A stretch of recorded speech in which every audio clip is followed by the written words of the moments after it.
Comprendre la tension artérielle. Dans votre maison, la pression d'eau dans les tuyaux permet d'acheminer l'eau partout, peu importe l'étage auquel on se trouve. Dans votre corps, c'est la pression artérielle qui permet d'acheminer le sang oxygéné vers les organes vitaux. La mesure de la pression artérielle comprend deux valeurs, qu'on appelle communément le gros chiffre et le petit chiffre.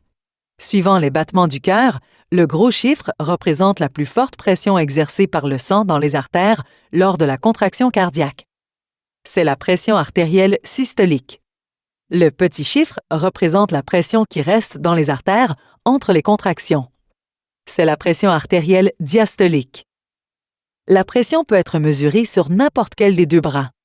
Normalement, la pression artérielle mesurée au bras droit est de quelques millimètres de mercure, 5 mm Hg, de plus que celle au bras gauche.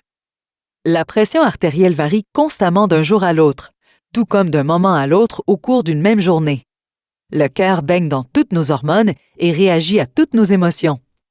La pression est ainsi plus élevée durant les exercices, le travail physique ou les périodes de stress. Elle est plus basse pendant la nuit et elle remonte au petit matin. Elle varie en fonction du cycle circadien, qui est la rythmicité entraînée par l'horloge biologique que nous possédons au niveau du cerveau. Celle-ci est responsable des cycles quotidiens de relâche hormonale. Elle s'ajuste avec les repères de notre environnement, dont principalement l'alternance du jour et de la nuit.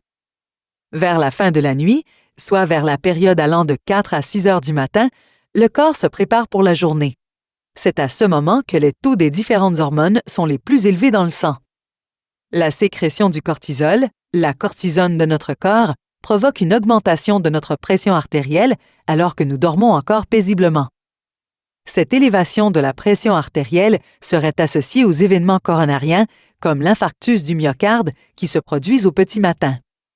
Pour mesurer la pression artérielle, nous utilisons un appareil qui se nomme oscillomètre, mais que nous appelons généralement tensiomètre. Cet appareil indique 3 chiffres. Prenons un exemple. Votre appareil vous indique 130 sur 80, 72. Le premier chiffre est votre pression artérielle systolique, soit 130 mm Hg. Le chiffre 80 indique votre pression artérielle diastolique, soit 80 mm Hg. Le dernier chiffre représente votre pulsation par minute, soit 72 battements du cœur par minute. Si vous mesurez votre pression artérielle à domicile, il est préférable de la prendre régulièrement. Il est important de prendre vos mesures de pression durant la semaine précédant un rendez-vous avec votre médecin ou professionnel de la santé et de les lui apporter. Vous devez aussi attendre 1 heure après avoir bu un café ou pris un produit dérivé de la caféine, comme une boisson gazeuse ou un produit stimulant tel que le chocolat. Il faut aussi attendre 2 heures après un repas, car la digestion représente un effort cardiovasculaire en soi.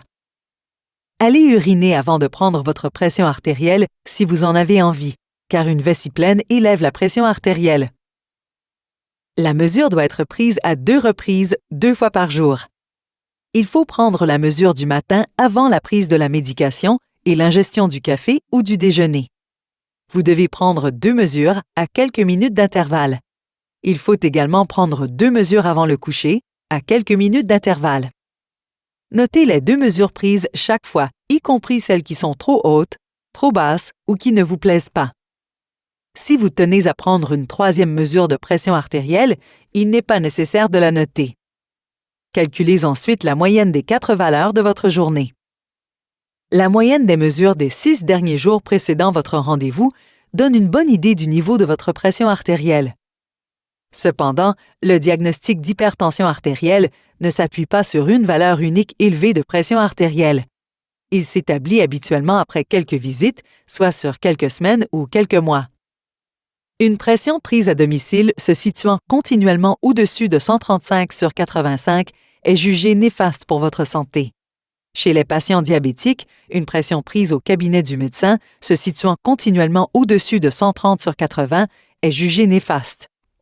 Allez sur icardio.ca pour découvrir une multitude d'informations au sujet de la santé cardiaque.